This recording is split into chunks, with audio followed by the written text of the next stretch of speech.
I'm Dr. Anthony Cave, a Stanford and Harvard trained anesthesiologist and integrative medicine specialist, and I have been beside myself for the last 24 hours when this announcement from Anthem Blue Cross Blue Shield was made because of what it means for my patients. I didn't bring my camera today. I didn't think I was going to do this live stream for you, but it was a special request from so many viewers out there that I had to share what the reality of the consequences would be if patients could have their surgery covered by their insurance, but not the anesthesia. This was so outlandish that officials from New York, the state of New York and Connecticut, flat out were all over social media, including the governor of New York, saying how preposterous this was. The proposal by Anthem Blue Cross Blue Shield, many of you here may be beneficiaries of Anthem Blue Cross Blue Shield.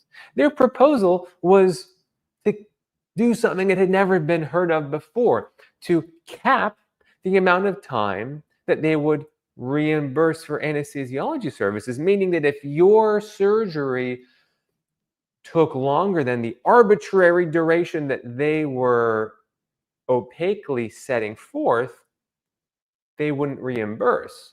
Just to be very clear, the status quo is that anesthesiologists provide life-saving services for a patient throughout the whole surgery. We don't arbitrarily stop after 1 hour or 90 minutes or 4 hours and just walk out of the operating room like where I am here and leave the patient to not make it on the table. And the way that's worked for the last many decades is that anesthesiologists, their services are reimbursed based on the amount of time that the patient needs anesthesia services. A couple of exceptions, but by and large, that is what was used because reality is that human beings are different from one another. And if you have ever had surgery before, let me know in the comments. I want to know that I want everyone to recognize that anesthesiologists don't treat human beings like a meatpacking factory. There are different patient factors, different surgical factors, complications that can arise. This is not cookie cutter medicine where what is the anesthesiologist supposed to only stay in their room for the default time, and if it's anything more than that, we just leave someone here? Does that make sense? If someone needs more time, is that the holistic care that patients deserve? Certainly not the patients that I've ever treated. And I've treated over 10,000 patients in the operating room and hundreds more in my private clinic. So the timekeeper problem here that you all, I'm sure, are aware of is that the anesthesiologist is not setting the time of these procedures. The surgeon, by and large, is determining how fast or how long the surgery takes and how fast it goes, not the anesthesiologist. We wouldn't want patients to have to be stuck with the bill, or worse, not even have the option for surgery, because I'm going to tell you the dark truth of what would happen if time ran out. Your anesthesiologist, your doctor, is not going to leave patients to die in the operating room. And insurance carriers know this. They know that we're not just going to break our oath to do right by folks. But they know that if there is no payment for services, anesthesiology groups are not going to be able to have contracts with insurance carriers.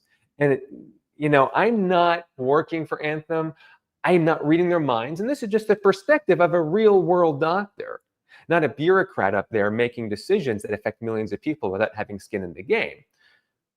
So common sense would tell you that if your doctor cannot hold their contract with the insurer in a way that the services are not being shoved onto the patient without reimbursement, they're not going to accept a contract. That means that you might get reimbursed for your surgery, but not your anesthesia. And if you're thinking what I'm thinking, that, if it's harder for folks to get anesthesia for surgery, maybe they're not going to get the surgery in the first place. Guys, I don't want to sound conspiratorial here. I'm just sharing with you the reality in medicine. And you tell me in the comments, if you have not gotten something covered by insurance, maybe a medication that you needed a prior auth for, but your doctor just couldn't get around to submitting it, or it took multiple submissions, and after the second one, your doctor gave up. you probably never ended up getting the treatment you needed. I've had this happen to many of my patients. Maybe it's for migraine medications. Maybe it's for IBS medications. Maybe it's for any number of medications that are expensive and the insurance provider doesn't want to pay for. So I'm going to look at your comments here very quickly to see who knows what I'm talking about. Linda Dove knows exactly what I'm talking about. So does Person here. Christy, I hear what you're saying. So CJ knows what I'm talking about. This prior authorization nightmare. Heather, good to see you. Imagine if your surgery couldn't go through with the anesthesia part. Do you think it's going to be easier or harder to have your surgery fully reimbursed and get the care that you need? I don't, once again, I don't want to be a fear monger. I'm just asking for someone to follow the natural path that doctors and their offices are going to have to fight. And what's going to happen to the patient at the end of the day? So LIDAR, I'm beginning to wonder if insurance companies should be prosecuted for practicing medicine. Well, that's a big question, LIDAR.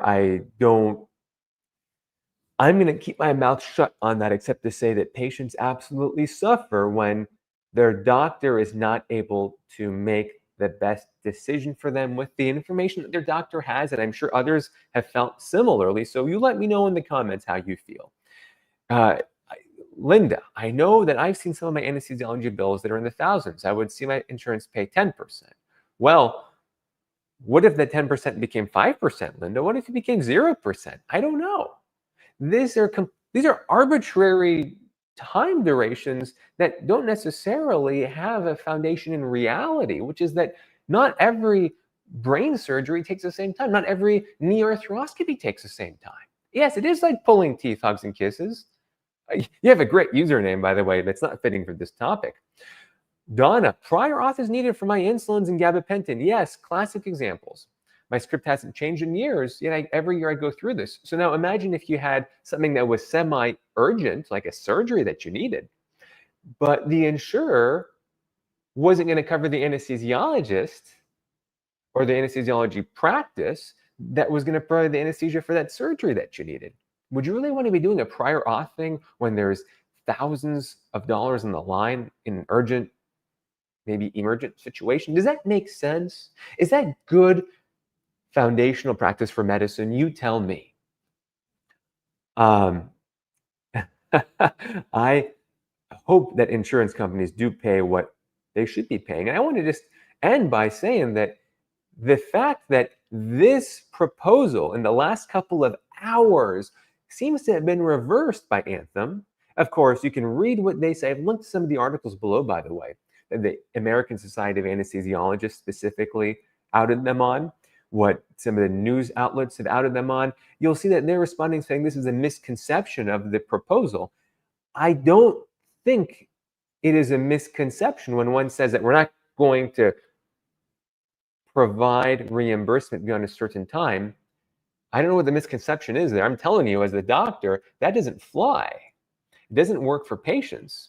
And it's going to lead to perhaps surgery becoming harder and harder to reimburse. And remember that surgery is the most expensive part of medicine. So if an insurance company, and this is the key, if you take nothing else away from this, everyone, remember, insurance has to pay a lot of money for surgery and for emergency care.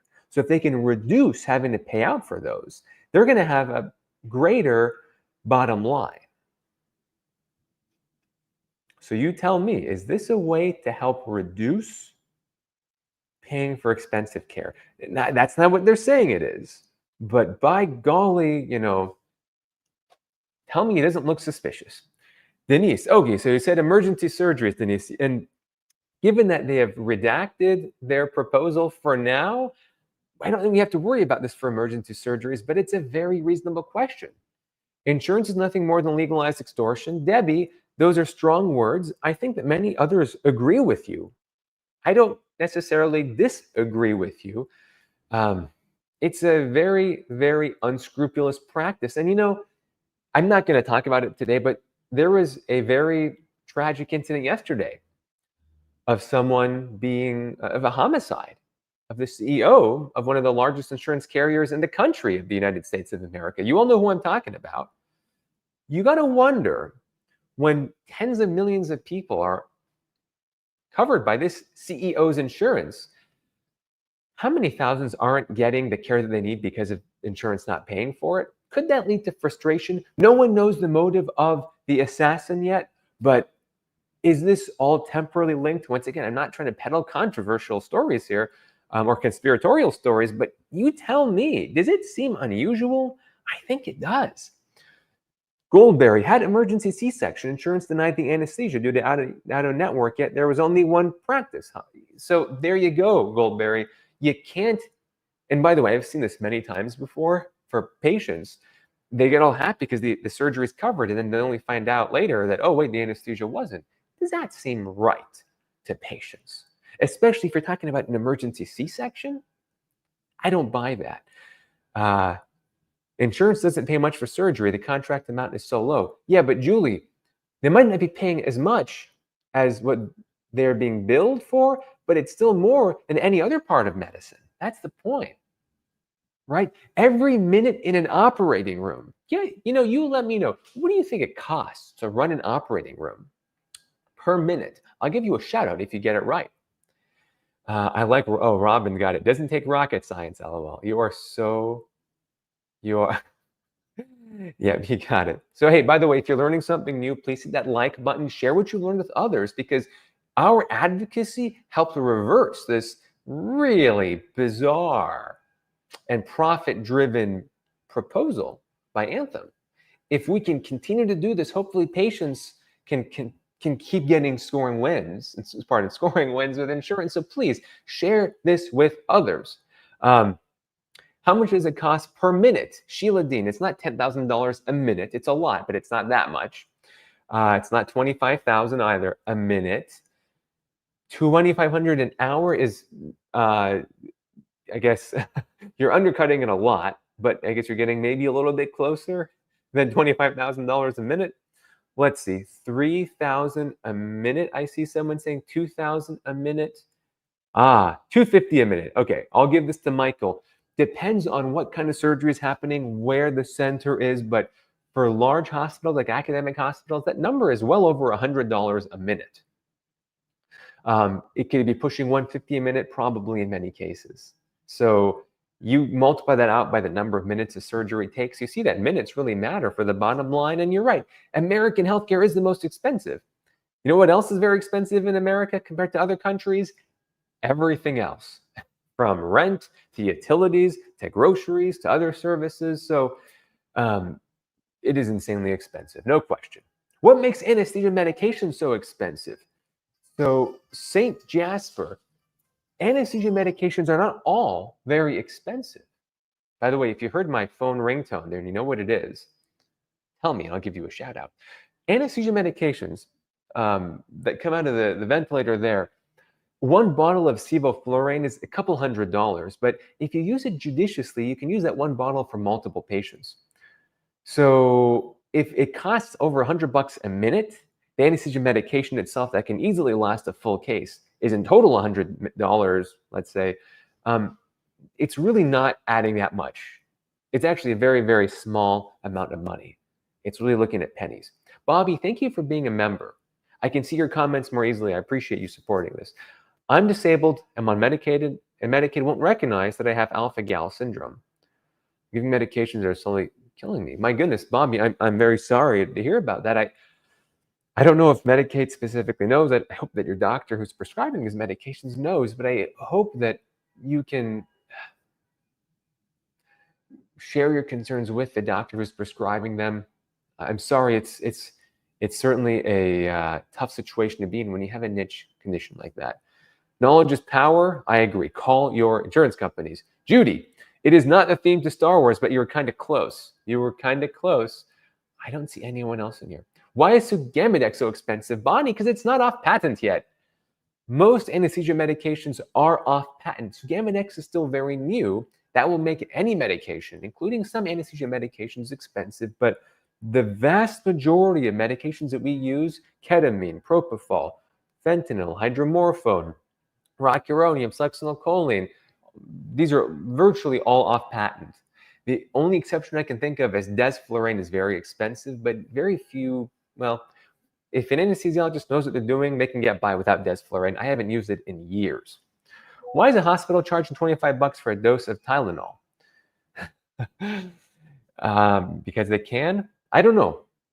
You have to pay for the nurse administering it, the doctor ordering it, the pharmacist approving it. There's a lot of things that go into this, but is it more expensive than it should be? Probably. Is it a theme from a Marvel movie? Kind of. You're very, very close. Yeah, I watched the X-Men cartoon a couple months ago. It was actually very good, much better than I thought. And that was a theme from X-Men. I grew up with this as a kid, so it was a little bit of nostalgia. Caitlin, you get the shout out. Strong work.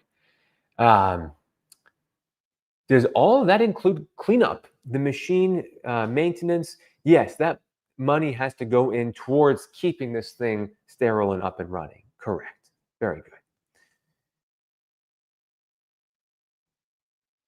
What would you attribute to the highest common? Oh, the highest surgery expense will always be staffing for any business. You got to pay the anesthesiologist, the surgeon, the OR nurse, the scrub tech. Those are going to be very expensive. Now, I shouldn't say they're always the most expensive. Some surgical implants can cost thousands and thousands of dollars. Grafts can cost thousands and thousands of dollars.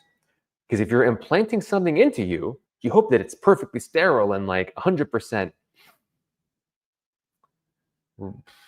appropriate for you. Like if you're getting a knee joint or a shoulder joint, you hope that that sphere is like spherical and not like with imperfections, right? If it's going to be sitting in you for a long time. The FDA needs to be totally reworked. I agree, Lyle. Hey, Tea Leaf is a new member. I want to give a shout out to Tea Leaf. Tea Leaf, it's not letting me pull up your name on here, but thank you so much for being, there you are. Tea Leaf became a YouTube member, thank you. You said, I had a 10-hour surgery. Oh, it's jumping around. It's been 5 weeks. I still feel like I'm recovering from it. Tea Leaf, you got to talk with your surgeon about this. Make sure there's not an infection, a blood clot. The anesthesia has fully worn off. That likely happens in most cases, but sometimes there can be effects perhaps from the anesthesia or the surgical trauma that might lead to postoperative cognitive impairment or depression. So there's many things that can go on to feeling not well after surgery, psychological and physical. You absolutely need to speak with your surgeon about that. I hope that you feel better soon. Bobby, a surgery on January 30th, specific anesthesia. I should talk with the anesthesiologist for someone who cannot have anything that is a mammal derivative.